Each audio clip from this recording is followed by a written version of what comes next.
have felt the relief at the gas pumps as prices have gone down for the 13th straight week. However, a new federal report that details inflation shows it's not all good news. Other costs are still rising. Jess Arnold joins us now live from a gas station in Arlington to break it all down. And Jess, first of all, are there good bargains where you are? Should I head there later to fill up?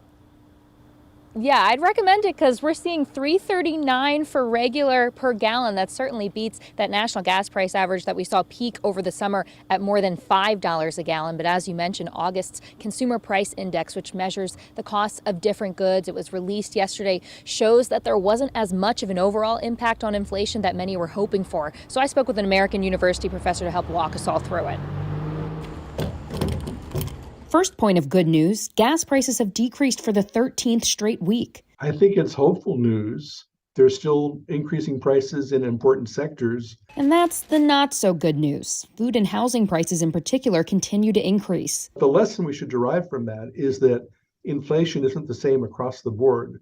So if we're looking for solutions, we need to be aware of this sectoral differences. That's American University management professor David Jacobs. He says the drop in gas prices has helped level out the overall consumer price index, which measures how much we're spending on everything, and only saw a 0.1% increase in August. But overall prices are still 8% higher than they were at this time last year. Next week, the Federal Reserve will decide on its rate, which impacts the total U.S. economy. We need to be a little bit cautious, I think, about willy-nilly increases in interest rates by the Federal Reserve Board, if in fact it isn't addressing specific supply issues in specific sectors.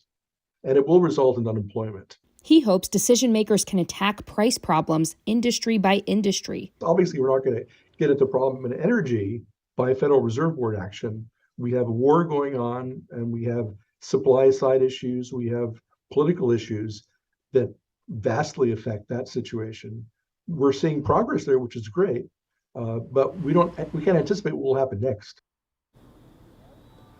And Professor Jacobs cautions against counting on these prices to continue to decrease, these gas prices in particular. He says they're still volatile for the reasons he mentioned. We're talking about the war. We're talking about other supply chain issues. So he advises that you still spend carefully as those holidays approach. Ladies.